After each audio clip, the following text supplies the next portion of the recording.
Olá pessoal, boa noite. Gente, eu quero compartilhar aqui com vocês algo que pra mim é muito importante. E eu não queria guardar só pra mim, porque talvez, quem sabe, mais alguém aí esteja precisando ouvir isso que eu tenho a dizer. Gente, eu tive um sonho há alguns dias atrás.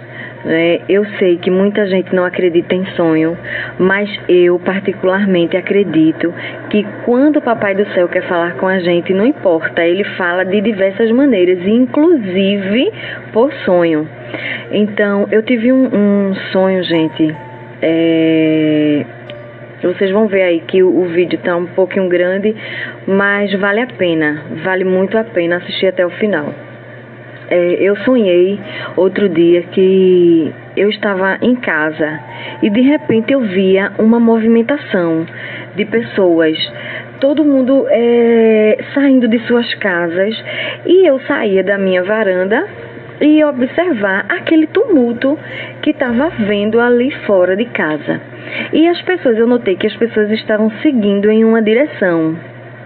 E eu, muito curiosa, fiquei muito curiosa, normal, eu saí de casa e fui acompanhar aquela multidão que estava se dirigindo para aquele local que eu não sabia o que era. Então, de repente, a gente chegava num lugar que eu não sabia dizer a vocês onde era que a gente estava, assim, certamente. Mas eu sei que era um lugar muito grande, muito amplo. E quando eu olhava para trás, eu sentava lá e ficava aguardando igual a todo mundo, não sabia o quê. E quando eu olhava para trás, gente, atrás de mim, tinha um mar de pessoas. Vocês, quando vão à praia, igual a minha, não tem o hábito de ficar olhando assim, aquela imensidão do mar. A gente olha para o mar, não tem fim, não é? É tanta água, não tem fim. Do mesmo jeito, quando eu olhava para trás, que eu via aquela multidão de pessoas, gente, era tanta gente que não tinha fim, era muita gente. E a gente ficava ali sentadinho esperando alguma coisa, estava um tumulto. E de repente, a gente ali esperando o céu, gente. Ele surge, né, no céu, um clarão enorme. E daquele clarão, gente, surgia um ser. Ele vinha se aproximando da gente. Gente, um ser, a gente não conseguia ver o rosto dele, brilhava tanto o rosto dele. Gente, eu me arrepio quando eu lembro disso. O rosto dele brilhava tanto que era impossível a gente ver. E a roupa dele era tão branca, minha gente, que brilhava de tão branca que era, branca. Eu nunca vi uma roupa tão branca igual aquela. E o que eu achei mais interessante é que quando ele descia, ele não encostava no chão, não. Ele ficava assim sobre as nuvens mesmo, assim, a uma distância do chão. Mas ele não encostava os pés no chão, não. E naquela medida que ele se aproximava assim um pouco da gente, ele começava agora a estender a mão, né, para algumas pessoas e chamava. Ele dizia você. E quando ele chamava a pessoa, ele direcionava a pessoa a seguir por um caminho que ele mostrava assim com a mão. Ele chamava a pessoa e mostrava a pessoa assim para ir para aquele caminho. Gente, o caminho era estreito, muito estreito.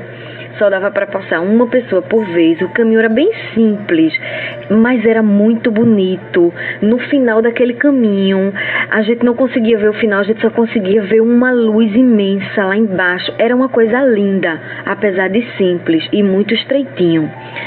E ele começava a chamar algumas pessoas. E de repente, né, quando ele chamava, as pessoas começavam a chamar, tinha uma moça bem do meu lado, uma moça muito jovem, e ela se inquietava e dizia assim, ela falava assim diretamente para ele: Senhor, eu estou aqui na primeira fila, e por que o senhor não me chama? Ela falava assim bem nesse tom mesmo com ele: estou aqui na primeira fila, pertinho do senhor, o senhor chamou gente lá de trás, lá do outro lado, e por que o senhor não me chamou? Eu estou bem aqui na sua frente. Gente, ele virava para ela e falava assim para ela: eu quero dizer para vocês, minha gente, que eu tenho 32 anos e na minha vida eu nunca vi uma pessoa com uma voz daquela. Eu não sei explicar, porque as minhas palavras são insuficientes para explicar como era a voz daquele homem. Gente, que voz maravilhosa de se ouvir. E ele virava para ela e dizia assim para ela: você não. E ela dizia assim: por que eu não vou? Aí, naquele momento, gente, abria-se nas nuvens, assim, uma espécie de tela gigante, uma espécie de telão. E naquele telão mostrava aquela moça chegando da escola, com a farda da escola. Gente, a gente via tudo claramente. E ela chegava da escola e colocava a bolsa, a mochila dela, em cima da mesa da cozinha. E a mãe dela estava terminando o almoço, aprontou o almoço, tirou a bolsa dela da mesa e colocou no armário para colocar o almoço na mesa. E quando aquela menina voltava para a cozinha para pegar a mochila dela, que não encontrava na mesa, aí ela olhava para a mãe e dizia assim: cadê a minha mochila que estava aqui? Gritando com a mãe. Aí a mãe dizia assim: filha, eu peguei sua mochila porque eu vou colocar o almoço e tá ali no armário, coloquei ali no armário. Gente, ela pegava a mochila, colocava assim, abraçava a mochila assim e dizia: eu mandei você pegar a minha mochila. Eu mandei você pegar a minha mochila e tirar a minha mochila de onde eu coloquei. Deixa eu lhe dizer uma coisa: nunca mais você e ninguém aqui nessa casa pegue nada do que é meu. Essa mochila é minha e eu não quero que ninguém pegue. Entendeu? E a mãe dela ficava assim meio triste. E naquele momento o telão desaparecia e o Senhor virava para ela e dizia assim: os avarentos de coração não têm parte comigo. E, gente, ela começava a espernear, a chorar, pedir perdão. E o incrível, gente, é que todo o desespero dela não comovia ele.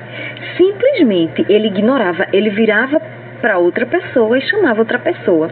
E ali ele ia escolhendo um, escolhia outro e ia escolhendo. E, de repente, um cidadão que estava atrás de mim, ele se inquietava também e dizia assim: Senhor, o senhor chamou todo mundo aí? Não é mais fácil o senhor me chamar, que eu estou aqui bem pertinho, não? E aí o Senhor virava para ele. Gente, eu entendi naquele momento o que era que estava acontecendo. Não tinha como a gente não entender que era Jesus que tinha voltado e estava escolhendo as pessoas que ele queria levar. E aquele cidadão, ele se inquietava e perguntava para ele, e ele virava para o cidadão, para o Senhor, e dizia assim: você não. E ele dizia: gente, por que eu não vou? Surgia de novo, gente, o telão, né, lá no ar. Eu não sei explicar, eu estou explicando da forma que eu sei, mas só sonhando, gente, para entender assim profundamente. Eu sei que surgiu o telão, e no telão todo mundo via aquele moço, aquele cidadão dormindo em casa com a esposa. E em uma determinada hora da noite, a esposa adormecia e ele trocava de roupa, de pontinha de pé, de fininho, e atravessava a rua e ia se encontrar com outra mulher. Quando passava isso, o telão se fechava e o Senhor voltava para ele e dizia assim, com aquela voz suave, meiga, dizia assim: os adúlteros não têm parte comigo. E ele começava a espernear mais uma vez, a chorar e pedir perdão. E o Senhor ignorava aquele desespero dele. O Senhor ignorava e começava a chamar outras pessoas. E aí chegou a minha vez de me inquietar, gente. Eu estava na primeira fila E nada dele me chamar. E aí eu fiz igual ao rapaz e a moça. Eu disse assim: Senhor, eu estou aqui tão pertinho do Senhor e o Senhor ainda não me chamou. Por que o Senhor não me chamou? Gente, para minha surpresa, ele dizia assim para mim: você não. E aí eu dizia, eu me emociono muito, gente, quando eu lembro disso, porque só quem sabe é quem passa aquele momento. Foi muito real para mim. E quando ele dizia para mim, você não, aparecia o telão. E quando eu observava o telão, eu caía de joelho. Eu já estava sentada, mas eu me ajoelhava naquele momento e dizia assim, eu olhava para ele e dizia assim, num desespero tão grande, minha gente: Senhor, eu não estou acreditando que o Senhor vai me deixar aqui por causa dessa besteira. Senhor, essa moça que está do meu lado fez algo grave. Esse rapaz que está atrás de mim, ele fez uma coisa grave. Mas isso aí não é grave. Isso não é nada, isso é uma coisa simples. Senhor, por favor, eu não mereço ficar aqui por causa disso. Isso é nada. E ele virava para mim e mais uma vez ele me respondia: você teve todo o tempo do mundo para se corrigir e não se corrigiu. Agora é tarde demais. E eu me esperneava, eu chorava, gente, e ele me ignorava e começava a chamar outras pessoas. Gente, quando aquele chamado acabava, o céu se fechava e a gente não via mais aquele caminho. Eu olhava para trás, desesperada, e ouvia o desespero da multidão. Você viu aquele mar de pessoas que eu mencionei no início do vídeo? Ele continuava praticamente o mesmo. Ou seja, pouquíssimas pessoas dali, daquela multidão incontável de pessoas, conseguiria sair dali e ir para passar pelo aquele caminho que ele tinha orientado as pessoas a seguir. E eu era uma das pessoas que também não ia. Gente, quando tudo acabava, o mundo virava um caos. Era muito desespero, era uma gritaria muito grande. As pessoas não sabiam o que fazer nem para onde ir. E naquele momento eu acordei desesperada. Eu acordei o meu marido, contei para ele o desespero que eu senti.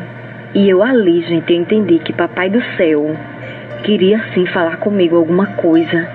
E com isso, eu não consigo lembrar, né? O mais intrigante é que eu não consigo lembrar o que eu via no telão, que era tão simples e que era uma besteira. Eu só lembro que era uma besteira. E isso me fez entender que às vezes a gente pensa que está fazendo algo simples, que a gente não está fazendo nada de errado, mas que para Deus aquilo ali é grave. Então, eu entendi que era o momento de eu fazer uma autoanálise e tentar descobrir dentro de mim mesma o que é que eu estou fazendo, que não está de acordo com a vontade de Deus. Então eu não quis guardar, gente, isso para mim. Eu quis passar para as pessoas, porque é um alerta. As pessoas estão deixando de amar o próximo, não tem mais amor pelo próximo. As pessoas estão matando, estão adulterando, estão fazendo tudo com muita naturalidade e não estão lembrando que Deus está olhando e que no dia do juízo, que tristeza que não vai ser. Então, que nós possamos fazer uma autoanálise e refletir um pouco, gente, só isso. E descobrir o que é que Papai do Céu não está gostando em mim e o que é que eu posso mudar. Porque eu não quero ficar aqui não, pessoal. Quando Jesus voltar, eu quero ir embora com Ele. Porque ficar aqui vai ser terrível. Eu acordei num desespero só. E até hoje eu nunca mais esqueço.